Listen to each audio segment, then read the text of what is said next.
So చూసినారు కదా నా గురువు ఎవరో. 2013వ సంవత్సరము విజయనామ సంవత్సరము ఉగాది శుభాకాంక్షలతో అని చెప్పి ఆ కార్యక్రమం ప్రారంభించి ప్రత్యేకించి నన్ను మరీ అడిగి హీరోల్లో ఒక హీరోను ప్లస్ హీరోయిన్లలో నా జీవితంలో అలాగే తెలుగు మీడియా ఛానళ్లలో మొట్టమొదటిసారిగా టాలీవుడ్ పంచాంగం పేరిట ఫస్ట్ సమంత హీరోయిన్ సమంత గురించి నా చేత బలవంతంగా జాతకం చెప్పించినటువంటి ఘనత వహించినటువంటి ఛానల్ను మీరు చూసినారు కదా. సో ఎవరు నా గురువు అని చాలా మందికి కన్ఫ్యూజన్ ఉంది, విపరీతమైన కన్ఫ్యూజన్. అసలు వేణుస్వామి ఎందుకురా ఎవరిని అడగకుండా జాతకాలు చెప్తాడు, ఎవరిని అడగకుండా ఎందుకు చెప్తున్నారు స్వామి అని అడుగుతున్నారు కదా. సో అసలు నన్ను జాతకాలు సినిమా సెలబ్రిటీ జాతకాలు చెప్పడానికి నా గురువుని చూపించాను కదా మీకు. ఇప్పుడు ఆలోచించండి. సరే మీరు ఆలోచిస్తారా లేదా, ఎందుకంటే మీ గురించి ఆలోచించే స్థాయి నాకు లేదు, అలాగే మీరు ఆలోచిస్తారని కూడా నేను అనుకోవట్లేదు. సో ఇప్పుడు ప్రజెంట్ ఏం జరుగుతుందో కూడా మీకు తెలుసు. సో మీకు చెప్పాల్సింది అయిపోయింది. ఇప్పుడు నేను సమంతతో మాట్లాడాలనుకుంటున్నా. ఈ వీడియో సమంతకు చేరాలని కోరుకుంటున్నా.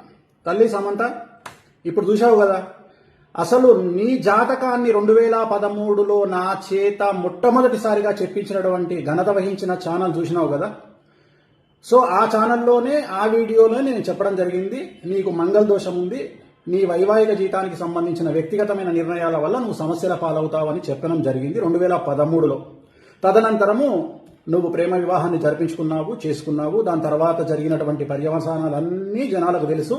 అప్పుడు కూడా నేను నీ ఎంగేజ్మెంట్ అయినటువంటి 5 రోజుల తర్వాత సేమ్ ఇప్పుడు ఎలా చెప్పానో అప్పుడు కూడా అలాగే చెప్పాను. తర్వాత ఏం జరిగింది అనేది నీకు తెలుసు. సో తర్వాత నువ్వు చాలా కష్టాల పాలయ్యావు తల్లి. మానసికంగా చాలా కృంగిపోయావు. ఆ కృంగుబాటులో నీకు చాలా వరకు చాలా మంది తెలుగు మీడియా నీకు ఎవ్వరూ సహకరించలేదు. నిన్ను ఒక దోషిగా చిత్రించే ప్రయత్నం చేసినారు. సో నిన్ను ఖచ్చితంగా మానసికంగా బాధించినారు. ఆ బాధల నుండి నీకు వచ్చినటువంటి ఒక సమస్య మయోసైటిస్.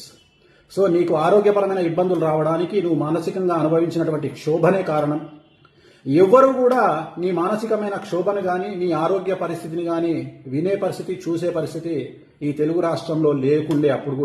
అప్పుడు కూడా నిన్నే దోషిగా చూపించే ప్రయత్నం చేసినారు.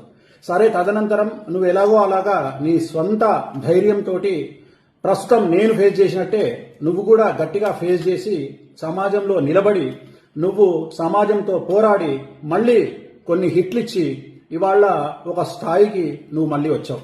చాలా సంతోషం తల్లి, చాలా సంతోషం. ఇప్పుడు చూస్తున్నావు కదా, ఇప్పుడు జరుగుతున్నటువంటిది ఏంటంటే తమిళ పరిశ్రమకు సంబంధించిన ఛానల్స్ అలాగే కర్ణాటకకు చెందినటువంటి ఛానల్స్ అన్నీ కూడా నీకు సింపతిని క్రియేట్ చేస్తూ ఉన్నాయి, నీ పట్ల సింపతి భావంతో ఉంటున్నాయి. సో ఆ ఛానల్స్ చూసే వాళ్ళకి అర్థమవుతాయి, అందులో విమర్శలు జరిగి నేను పోను.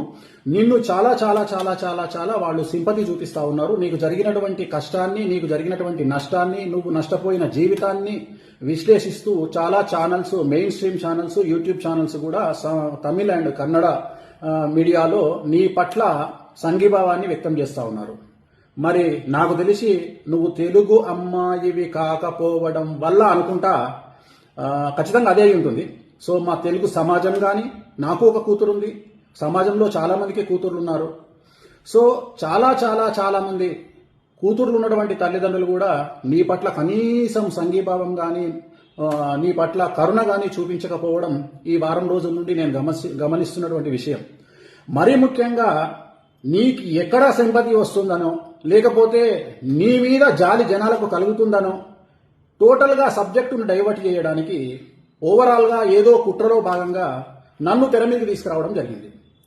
నన్ను తెర మీదకి తీసుకొచ్చి సినిమా ఇండస్ట్రీ జాతకాలు వేణుస్వామి అడగకున్నా చెప్తున్నాడు అని చెప్పి నీకు జరిగిన నష్టాన్ని 100 నుండి 0కు తీసుకొచ్చి అసలు నిన్ను టోటల్ సబ్జెక్ట్లో లేకుండా టోటల్గా నిన్ను తెర పక్కకు పంపించేసి ఒక స్త్రీకి జరిగినటువంటి నష్టాన్ని, బాధను విచారించకపోగా దాని గురించి డిస్కషన్ రాకుండా తెలివిగా నేను ఆల్రెడీ ఒక అమ్మాయి జీవితం సమస్యల పాలయ్యింది వివాహం వల్ల, అదే సందర్భంలో ఇంకొక అమ్మాయికి అలాంటి బాధ కలగొద్దు అని చెప్పి నేను నా సొంత ఇన్స్టాగ్రామ్లో ఏ పబ్లిక్ ప్లాట్ఫామ్లోకి నేను రాలేదు, ఏ ఛానల్లో నేను చెప్పలేదు. నేను వచ్చి అయ్యో ఒక అమ్మాయికి ఆల్రెడీ ఇలా జరిగింది, నేను చెప్పాను, 100% జరిగింది. సరే ఈ జరిగినటువంటి అంశాన్ని గుర్తించినటువంటి మూర్ఖపు మనుషుల గురించి మనం మాట్లాడవద్దు. ఈ మూర్ఖులు, డిబేట్లు పెట్టే మూర్ఖులు, నన్ను విమర్శించే మూర్ఖులు ఎవరు కూడా సమంతకు జరిగింది వేణుస్వామి చెప్పినాడు, అదే తమిళవాడో కర్ణాటక వాడో అయితే మనం వాని కాళ్ళు గడికి నెత్తిన పోసుకుందుము, కానీ తెలుగువాడు కాబట్టి వాడిని బండబూతులు తిట్టాలి, వాడిని రోడ్డు మీదికి లాగాలి అని చెప్పి విశ్వ ప్రయత్నం చేస్తా ఉన్నారు. చివరికి తల్లి నిన్ను సైడు తెరపక్కకు లాగేశారు. నీకు ఏమాత్రం కన్సర్న్ లేకుండా, నువ్వు సీన్లో లేకుండా చాలా తెలివిగా 2-3 మేధావులు కూర్చొని తెర వెనుక కుట్రలు నడిపి మొత్తం మీద నిన్ను సైడ్కి జరిపేసి నీ ప్లేస్లోకి నన్ను తీసుకొచ్చారు తల్లి. నన్ను తీసుకొచ్చి గత వారం రోజుల నుండి నన్ను ఆడుకుంటూ నీ మాట ముచ్చట ఎక్కడా లేకుండా మా తెలుగు సమాజం కానీ, మా తెలుగు మీడియా కానీ, మరీ ముఖ్యంగా ఆడవాళ్ళు కూడా ఎవరు నీ పట్ల కరుణ చూపించకపోగా, నీ పట్ల బాధను చూపించకపోగా, నీ మనస్సుకు నువ్వు కలిగిన బాధను చూపించకపోగా నిన్ను విమర్శించడం అసలు జరుగుతున్నటువంటి నష్టం ఒక స్త్రీమూర్తికి. కానీ విచిత్రంగా తల్లి, నేను ఇంకొక అమ్మాయికి నష్టం జరగవద్దు అని చెప్పినటువంటి ఒక విశ్లేషణను తీసుకొని నేను ఏదో అమ్మాయిలకు తప్పు చేస్తున్నాను అని చాలా విచిత్రమైన వాదనతో నా మీద కేసులు పెట్టడానికి ప్రయత్నం చేస్తున్నటువంటి మనుషులు కావచ్చు, సంస్థలు కావచ్చు, ఇక వాళ్ళందరినీ ఏమనాలి తల్లి. సో నీ జాతకాన్ని చెప్పించడానికి ప్రధానమైనటువంటి కారణం ఎవరో, నా గురువు ఎవరో ఇప్పుడు నీకు ఆల్రెడీ వీడియోలో చూపించాను. మా తెలుగు మనుషులు మేబీ మారకపోవచ్చు, ఎందుకంటే రంకు భాగవతాలకు, రంకు పురాణాలకు అలవాటైపోయిన మా తెలుగు సమాజం నాకు తెలిసి నిన్ను గమనించకపోవచ్చు. అదృష్టం ఏమిటంటే కనీసం తమిళ సమాజం, కర్ణాటక సమాజం నిన్ను గమనిస్తోంది, నీ బాధలను గమనిస్తోంది. నా రిక్వెస్ట్ ఏమిటంటే తల్లి, ఈ బాధలో నువ్వు ఉండిపోకుండా నువ్వు కూడా తిరిగి నీ వైవాహిక జీవితాన్ని పునః ప్రారంభించాలని, ఖచ్చితంగా నువ్వు వివాహం చేసుకొని నీ జీవితంలో పిల్లా పాపలతో చాలా ఆనందంగా నిండు నూరేళ్లు ఉండాలని, నాతో నీ జాతకాన్ని విశ్లేషింపచేసినటువంటి వ్యక్తులు, సంస్థలు ఏవైనా కానీ వాళ్ల తరపున, అలాగే నీ పట్ల కన్సర్న్ లేకుండా రాక్షస భావజాలంతో బిహేవ్ చేస్తున్నటువంటి తెలుగు సమాజము, తెలుగు ప్రజల తరపున, తెలుగు మీడియా తరపున నన్ను క్షమించమని, వాళ్ల తరపున నన్ను క్షమించమని, ఒక అమ్మాయికి జరిగినటువంటి నష్టాన్ని, ఒక అమ్మాయికి జరిగినటువంటి మానసికమైన నష్టాన్ని, వైవాహిక నష్టాన్ని ఎవరూ పూడ్చలేరు. సో నీకు నేను ఈ మాత్రం ధైర్యం చెప్పడం తప్ప ఇంక నేనేం చేసేది లేదు తల్లి. నీ జీవితంలో ఇక ముందైనా నువ్వు చాలా బాగుండాలి, నీకున్న మయోసైటిస్ ను అధిగమించాలి. త్వరలోనే నువ్వు కూడా వివాహం చేసుకొని కొత్త జీవితాన్ని ప్రారంభించాలని మనస్ఫూర్తిగా కోరుకుంటూ ఓం నమో వెంకటేశాయ తల్లి.